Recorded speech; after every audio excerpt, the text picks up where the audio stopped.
It's one of the biggest police scandals in recent history. Serving Met Officer David Carrick was this week sentenced to 30 years behind bars for a catalogue of gruesome sexual offences over 2 decades. Trust in the police is at an all-time low, so how do you build it back? My next guest made history by becoming the first black police and crime commissioner in Britain, actually in my own area of Bedfordshire. Festus Akinbusoye is on a mission to overhaul the system and crack down on corrupt officers, and he joins me now. So, Festus, what can we do? Do you think David Carrick got the right sentence of 30 years? And I'll give you 2 questions here. What can we do? I know, you're doing a huge amount in Bedfordshire, but what can we do to restore trust in the police? I think first thing to bear in mind is that if anyone was thinking that he would get a life sentence of the level that he got, I think people would be quite surprised in some ways, because the threshold for those kind of sentences in some cases are if there's a murder, for example, like with the case of the terrible ex-Met officer who murdered Sarah Everard. So I think, on balance, that was the right sentence. But, look, what we have to accept is this. This is another case, again, of terrible, terrible conduct by a serving police officer. And what is quite striking about this is that this man was a police officer for almost 2 decades. And people are talking about vetting as if vetting would have solved this problem. In my opinion, having been a special constable in Bedfordshire myself, and seeing the fantastic work that so many police officers in our country and certainly in our county do, vetting is not the solution here. It would be very disappointing if the focus was on vetting, because some of these men were vetted and they passed vetting and they went to become, special protection unit teams, they became firearms officers.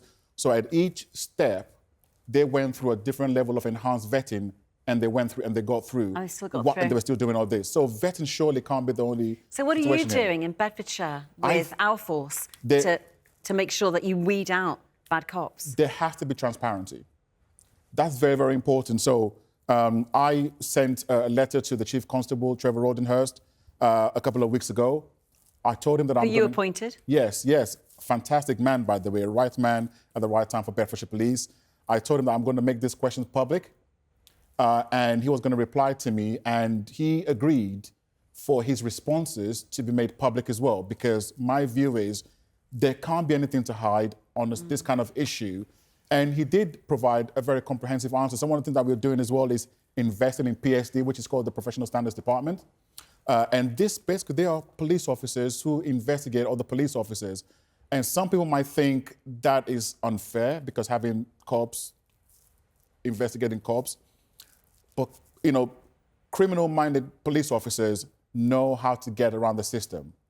Who best to investigate them than someone who knows the system, who knows the game, who knows what they will do? So, I hope other forces are listening to you and other police and crime commissioners across the country, because that kind of model of transparency needs to be put in place fast, so that we get rid of people like the corrupt people who are few, but they're giving the police a bad name, that they're removed as fast as possible. So I want to move on to stop and search. So stats have shown that young black people are 7 times more likely to be stopped in stop and search. Now, I know it's happened to you. Yeah. Do you think it's necessary? Do you think there are ways that it can be changed? Do you think it prevents knife crime, which is a real problem at the moment?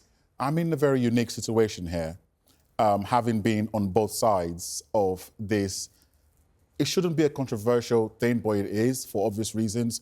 I have been stopped and searched, like you said, 6 times, 3 times in London when I grew up in East London, and then once in Hertfordshire, once in Buckinghamshire, and once in Bedfordshire, but none since I've been a police and crime commissioner, by the way, just to add. Everyone knows who you are.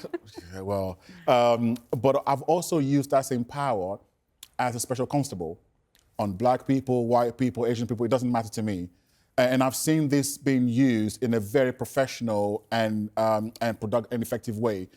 But at the same time, a young man that I used to mentor many years ago in London, before I moved out of London, he was brutally been to death with a dog chain in Silvertown, not too far from where we are. I was talking to his mom and sister a couple of weeks ago, and hearing the impact almost 17 years later of what this has done to them, and on his younger brothers who are now adults themselves.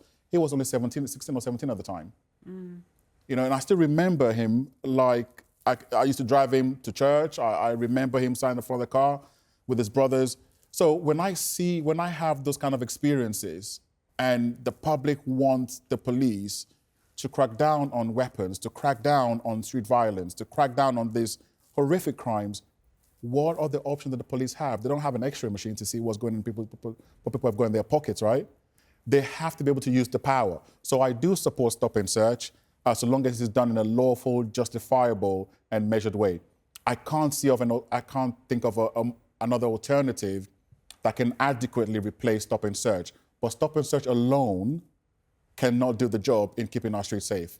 It can only be one of a plethora of tools that police officers have. So, Festus, I've got to say, I'm one of your biggest fans, and I think you're doing a fantastic job. Thank you. And your journey from growing up in Nigeria to becoming a police and crime commissioner in Bedfordshire has been a really fascinating one. What a lot of people don't know about you is that you're a single dad, and that you do this while you're doing the homework and the washing and everything else. They're taking a taxi today now. Yeah, I know. I'm being a chauffeur and a taxi driver and all the rest of it. But have you ever thought of moving? Because I think you'd be an amazing candidate. And you may know there's a vacancy just come up in Mid-Bedfordshire. Have you ever thought of moving from your role as a police and crime commissioner into frontline politics? Well, look, I genuinely love being the police and crime commissioner. I know you do, and that's why you'd make a really good MP. I enjoy I really love what I'm doing. I feel like I've been able to make a really positive impact in just 22 months and a couple of weeks. Not like I'm counting, of course, but I enjoy it. But one thing I've really come to do, though, is to gain a real passion for public service. Whether as a councillor or as a member of parliament or as a commissioner, I have gained a different level of respect for people who choose to put themselves out there. I come from a business background. That's what I've ever done. I've got about 50, 60 people working for me. Nothing prepares you for the kind of highs and lows of public life, the pressures, the anger. I was hearing some of the things you were saying earlier on about what people can be like on social media. But you know, when you're able to help someone to achieve something that without your intervention would not have happened, it's an amazing feeling. So that is probably not the answer that you were looking for, but at the moment, I feel very privileged to be where I'm at. I'm going to be working on you, Festus. I think you'd make a fantastic MP.